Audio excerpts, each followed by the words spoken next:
Hello, in this video I'm going to showcase a team that my friend TheNut93 used to hit legends on his stream in Ultra League. This is the team on the right that he's using. It's Shadow, Skuntank, Tapu Fini, and Trevenant. I'm not sure which Pokemon is a safe switch. I believe that he chose it based on the lead. So you're basically swapping your least hardest answer. I do think that Trevenant is a little bit more safe than Tapu Fini is in the current meta. But if you get walled by a Mandibus, I mean, Tapu Fini can also get walled by a Tentacruel. Generally, though, this team is very, very versatile in coverage. And with shields up, Shadow Skuntank usually does quite well into most Pokemon in Ultra League. He also has Flamethrower on Skuntank to cover Alolan Sensors a little bit better, which is a core breaker to Skuntank and Trevenant. This is a very neutral lead. I believe Skuntank takes the 0 and the 1 shields. Skuntank paces a little bit faster to its charge attacks, but Tentacruel is bulkier, and you're going to see that in the charge attacks as well. Going for Crunch, which can drop the defense, and actually does. It's not needed to win the 0 and the 1 shields, though. It's just a little bit more convenient for your opposing jabs. And you see, even though they're both dealing neutral with charge attacks and resist with fast attacks, Tentacruel's just way healthier, actually. Go for another Crunch. This should barely knock out. If he didn't get the defense drop, it actually might not, because the opponent also got the Scald debuff. And let's see what the opponent's going to do here. Going for the aggressive Shadow Claw down with Feraligatr. This is scary, because the Nuts doesn't really have great answers to Feraligatr in the back. In fact, this is his best Feraligatr answer, because you resist Shadow Claw and do pretty good damage with Poison Jets. He gets no defense drop, by the way. Opponent swaps into Trevenant right away. At this point, I think you bait as the opponent, right? Because the Nuts has 2 shields up. You can compare the matchup of Feraligatr into Tapu Fini a little bit as a crossover between Azumarill and Lantern in Great League. Both, like, Water Gun Lantern doesn't do really good into Feraligatr with shields up, and neither does Azumarill. And it's a little bit comparable to Ultra League in Tapu Fini as well, because Tapu Fini doesn't do a lot of fast attack pressure. You resist all the charge attacks. So that does make Tapu Fini okay there. He looks like the Nut shields his attack. He wants to pull that last shield. And Trevenant wins charge attack priority, just like in Great League, because I believe there's like 4 higher attack there. So it also wins charge attack priority here. And now he only needs to get to Nature's Madness. The opponent realizes this and he loses. You can basically measure that if both Pokemon don't cap at 2500, like I think Feraligatr it goes to like level 37 or something, that the attack and defense of both Pokemon still even out the same way as in Great League. But in Ultra League, they have more HP. So that's like the only difference usually damage-wise. Game number 2, Skuntank into Tapu Fini. Tremendous lead for the Nut. This is actually okay-ish when shields are down for Tapu Fini. Opponent swaps into Greedent, the most annoying Pokemon in the format. And yeah, at this point, I think you just want some chip damage as the Nut. You also don't really need Switch, because you have Trevenant for their Tapu Fini as well. It might just come down to what is in the back, because he's now sending out his best Alolan Sensors answer. And Tapu Fini is sometimes paired with Alolan Sensors. So let's see what he's gonna do here. I'm not sure if he got a defense drop again. Doesn't really matter though. Who keeps track of Greedent energy? This thing is a freaking race car when it comes to charge attacks. Go for the Surf. He's sick of all the body slam now. I think a Farna was possible, but maybe in case the opponent had the surprise Trailblaze that didn't review, he can get to a Nature's Madness here anyway. And in fact, he might be even able to get to another charge stack before the opponent farms him down. So this might just be very fine here. Nature's Madness has a 100% chance of dropping the defense. Swapping into Trevenant. He doesn't want to give that farm down there. Makes sense. He has 2 answers.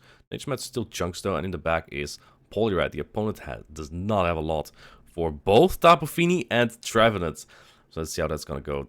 Poliwrath also is like pretty neutral into Skuntank. But obviously it's known to have Icy Wind, which makes the bad matchups a little bit better. Or the neutral matchups pretty good. And the opponent top left set anyway, because they know they can't beat Trevenant there. Game number 3, Skuntank into Annihilape. This is a pretty weird matchup. I wouldn't even say it's the worst for Skuntank, but it looks like the Nut doesn't want to play it out anyway. The opponent going for a Shadow Ball first as well. This is actually also not a great matchup for Tapu Fini. It's kind of weird all over the place. That's because, go in the mirror, which is interesting. I think 2 Nature's Madness now knock out from Nut 93. But what I want to say, Tapu Fini's Water Gun just don't do enough damage. It almost does as much as those counts from Annihilape, and the Shadow Ball just adds up a lot. So you can imagine when there's a lot of counter damage in play, that a Shadow Ball might eventually knock out or almost knock out. So that's why Annihilape is just not bad in that matchup. Going for a Nature's Madness here. Surf barely wouldn't knock out even with the defense drop. And the opponent does shield, however. I think he can get to another attack, though. And he does get to a surf. After 2 defense drops, this definitely knocks out. Skunting into Annihilape is also weird, because Annihilape usually doesn't have charge attacks to hit it with, just like Ice Punch or Night Slash. So Skunting does hit harder with Crunch. And the opponent goes for an Annihilape farm down, which is inconvenient, kind of. Opponent swaps in for Alligator, going for the C-Bomb first. I like this a lot, because this does a lot of damage, and otherwise the opponent can get a little bit more time on that Skunting. At this point, you might even want to consider letting Skunting go entirely. Problem is, though, if this Feraligatr gets a lot of chip damage on your Trevenant, and then the Annihilape gets to a charge stack, it gets really dodgy. As you can see, the opponent already had a second attack here. If you shield this, he does. This is so tricky. Because if you no shield, then this Gator gets a lot of damage on your Trevenant. You go for an undercharge there. Makes sense, because he doesn't want to give that Annihilape farm down. If the Annihilape farms down, then it can get to a Shadow Ball on Trevenant. Going for the Hydro there. The opponent also makes that play, and then farms down anyway, goes into Annihilape. Can Annihilape get to a Shadow Ball? If not, then it's over. You can see the solid chunk of damage. No defense drop this time. I think it's the first crunch we didn't see debuff. And man, if this is a Shadow Ball, very well played by the opponent. And it is. Very well played. Like getting there at 1 HP. That was just... That undercharge from the Feraligatr on Skunting, allowing the Annihilape to farm down. A very good play by the opponent. Exactly what they needed to win. Game number 4. Skunting into Clefable. Great lead for the Nut 93. See what the opponent's gonna do. They swap out into Ampharos. This is not an Ampharos answer, though. So if the opponent wants to flip, they can. And Clefable does really good in a lot of zero shield scenarios, just because 2 attacks usually knock out. So let's see. Going for the Shadow Boy and not baiting is interesting. I would think that even if you go straight C-Bomb, if they let it go, you just shield and farm down. Maybe the opponent tries to play shield advantage in the back, but losing switch is also kind of yikes. That is a brutal swing. You can see Shadow Ampharos can farm this all the way down. I'm actually not sure if you went straight C-Bomb, that if you even would get to a third one, because it's not looking like it, right? No, you would have. You would have gone there. Let's see. Skunting comes back in to soak the energy. Makes sense, because Moonblast does more, so this doesn't matter as much. But you don't have alignment. Oh man, this takes Skunting really low, though. Okay, Tapu Fini sweep. Surely there's no second electric in the back, right? Let's see what comes in now. In comes... Spark Lantern! Oh no! Spark Lantern is so bad right now in neutral matchups, but it's just an RPS Pokemon, man. It's just here to RPS, and that's probably mad about that one. In the next battle, the Nut leads Skunting into Giratina, which is not a bad match for Giratina, especially with Dragon Breath. In fact, Giratina just takes this in... the more shields there are used. I'm not sure if you win the 0 shields. I think even the 0 shields, Giratina might just win this. Look at how much that add up. And then you outpace. Catching on Feraligatr is interesting. I mean, obviously, Giratina does like to take the crunch, but that does a lot as well. Going into Trevenant, how do you deal with that, right? I think maybe the play will stay in, but Feraligatr outpaces 2 Hydro Cannons, so they have to shield or something, which is also awkward. Letting that attack go, probably hoping for a Hydro Cannon, and throwing at the very last second. If the opponent shields this, they have almost a Hydro Cannon loaded, so they do. You get a big farm on top of Fini, though. You resist everything, but you gotta hope that there's like a second Shadow Claw in the back or something. Because you don't have a lot of Pokemon left at this point. The energy is super valuable, though, on Tapu Fini. Because it's super effective on Giratina. And Giratina is unlikely to come back into this, actually. I think this is Feraligatr gets to... Oh, it barely doesn't get there. Barely doesn't get there. Faints with it. Let's see. Does Giratina come back in? It can take a Nature's Madness. You don't really have a lot of fast attack pressure on it. And in the back set, Pancake? What is this doing on my screen? This is not a good Pokemon.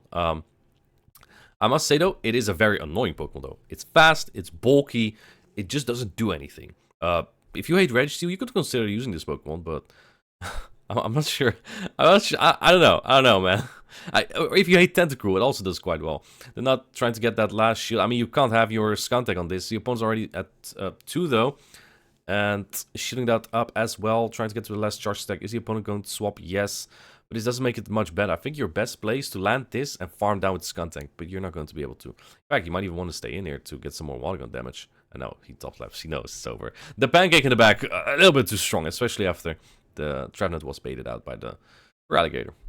In the final battle for Legends, Skunting into Tentacruel. We've seen this before, and the opponent's wearing different shirts, so this cannot be the same recording, even though there's that frame drop again that was there the last time as well.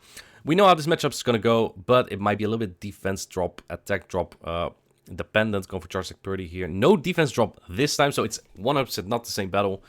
And there's a Scald attack drop though, so it is definitely a different battle, because now I think that Skuntank will lose a zero shield scenario. Going to try and get charge security, but the opponent doesn't fall for that.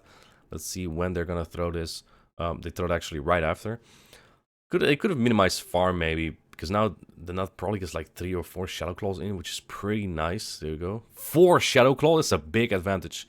In the back is Dragon Breath Giratina.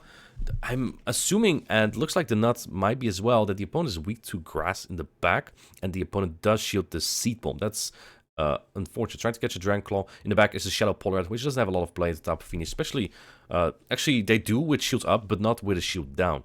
Nature's Mat is going to do a lot on Shadow Polyrat, and they do have to shield that. You get a defense drop now. This actually is just going to negate that Icy Wind debuff that the opponent... Oh, they're going for Scald. Never mind. It doesn't matter. It doesn't matter. Because the Nut has 2 shields here. You're just going to knock this thing out. If this is an Icy Wind, it actually won't knock out. Even a Scald might parry and not knock out. It doesn't matter though, because the key to victory here, he gets counted down, but the key to victory is Trident. He already has so much energy here, he can farm up more. I'm surprised he actually throws here already, because this is a perfect opportunity to get more energy and then Shadow Ball the Giratina. But maybe with that Icy Wind debuff, the Shadow Ball might not knock out, so I guess that's what he's fearing. Giratina still had all that energy. The opponent's going for the energy power boost, they're not getting it. And there's the Shadow Ball, and the opponent already had top left before he was going to get balled. So that is a good game. And there it is, claiming the 3-2. I believe it was at 29.93, and he went 1 over 3,000 elos, and we got there in Ultra League. Very well done.